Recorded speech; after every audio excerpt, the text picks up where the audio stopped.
Did you know that less than 15% of people meet guidelines for recommended amounts of physical activity during pregnancy? As healthcare providers, it is our duty to promote health and wellness throughout the lifespan, and the perinatal period is all too often overlooked. Our clients look to us for guidance on this, and we do the best we can with the knowledge we have, but that's often based on a combination of life experiences, common sense, and myths. My new course, Exercise in the Perinatal Period for Healthcare Providers, is designed for providers who are motivated to improve their ability to support their clients in getting or staying active throughout the perinatal period, including their postpartum return to fitness. Click the link in the show notes to learn more.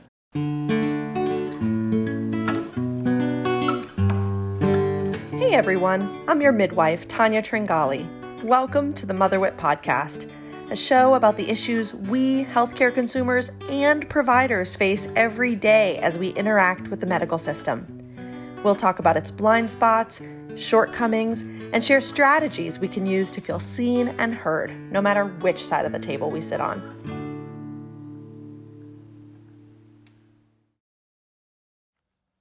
Hey everyone.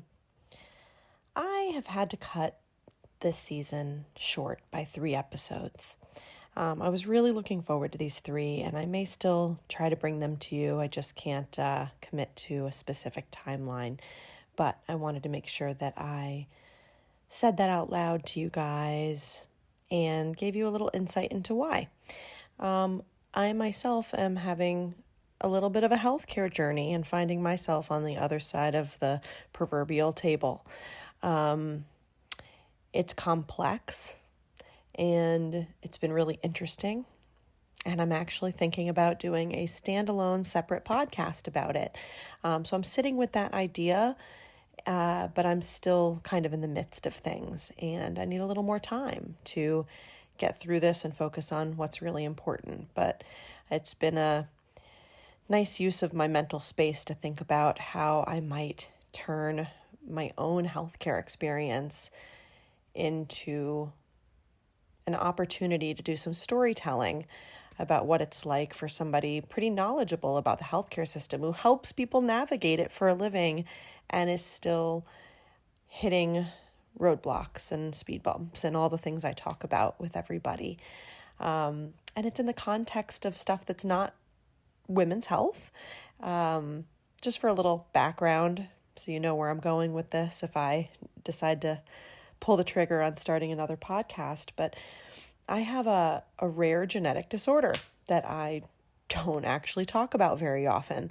It hasn't caused me a lot of problems, and I've kind of let it go, but I let it go mostly because telling healthcare providers about it always made things harder for me as a patient. So I didn't share it and then kind of blocked it out for myself. And there is a whole story that goes back generations in my family that relates to this genetic disorder, and it's moving its way forward into the next generation. My daughter also has this genetic disorder. And recently I've been having some healthcare issues that interface with this genetic disorder. And I was sort of pushed by the nature of it all to start to address this thing that I had pushed to the side for 43 years. So I'm sure y'all understand why I've had to cut the season short, and I wanted to share that with you guys when I was ready. Thanks for your patience with me. Thanks for listening. And those of you who want to be in touch, you know how to find me. I'm still accessible. I'm working a bit less and focusing on myself right now, something that needs to happen.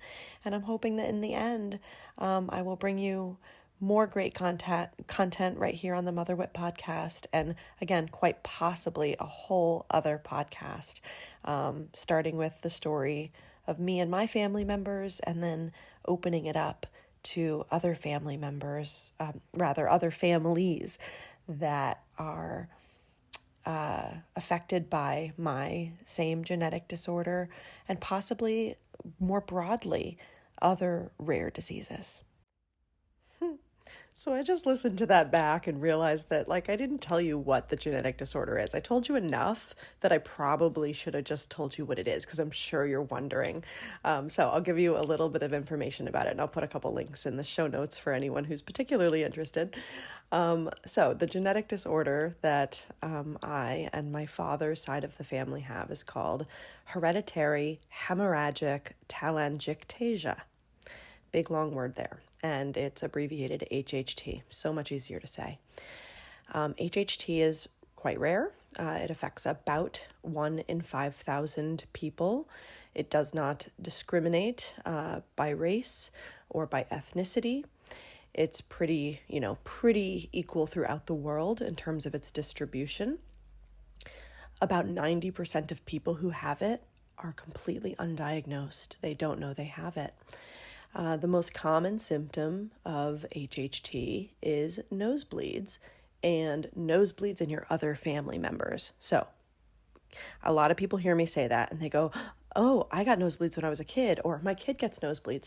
Children do get more nosebleeds than adults. A lot of people in the world will say that, and then they've outgrown it. You'll hear people talk about it like that. So if no one else in your family has nosebleeds, and nosebleeds were only had as a child, it's probably not this. With that said, there is a genetic test you can get if you have suspicions, but there are other symptoms as well. So this big long word, telangiectasia, are little tiny red dots that appear on the skin. That's another symptom. They are commonly in mucous membranes, the face, hands, but they can be other places as well.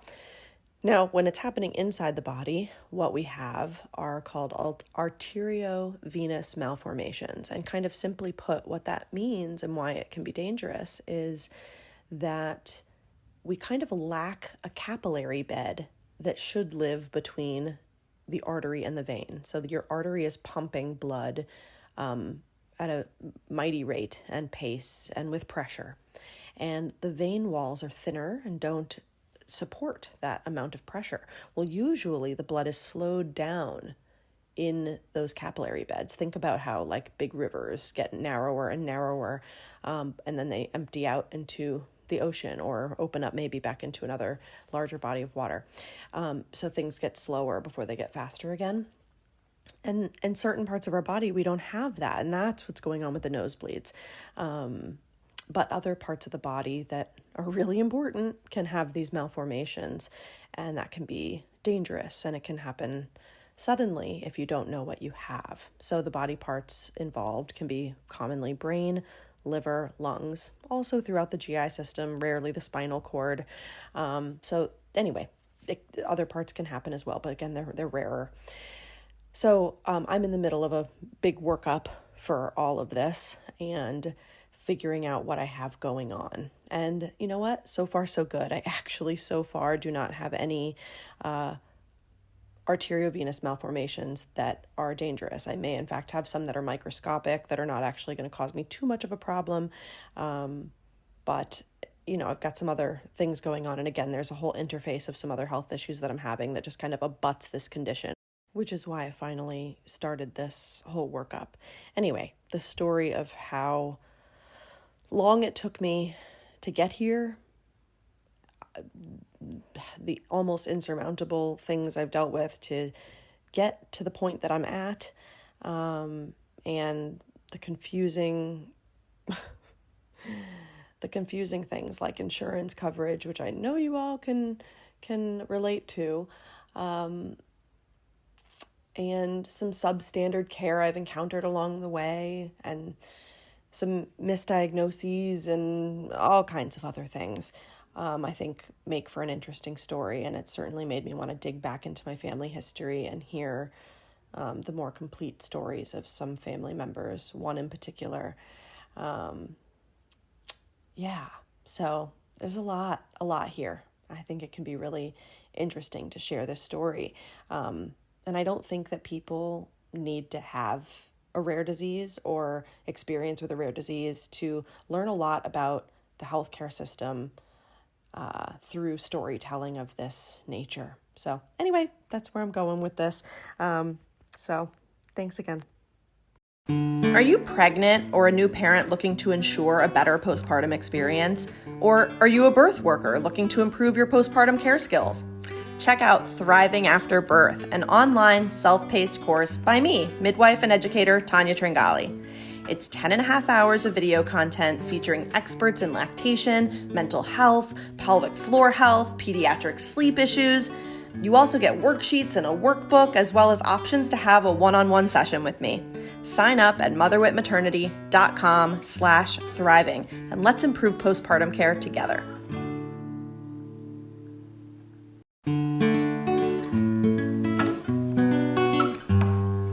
Thank you for listening to the Mother Wit Podcast.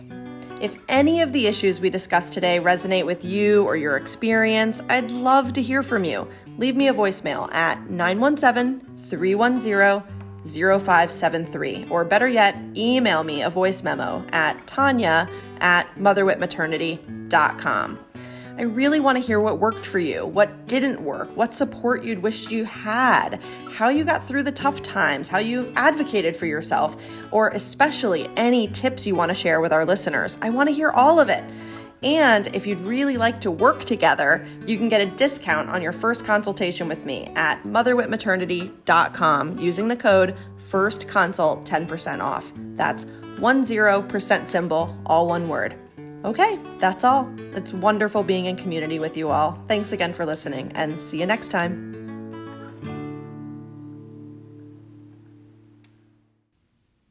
And remember, listeners, nothing we discuss on this show should ever be considered medical advice. Please speak to your local provider about anything that comes up in this show that resonates with you and your needs and your health care.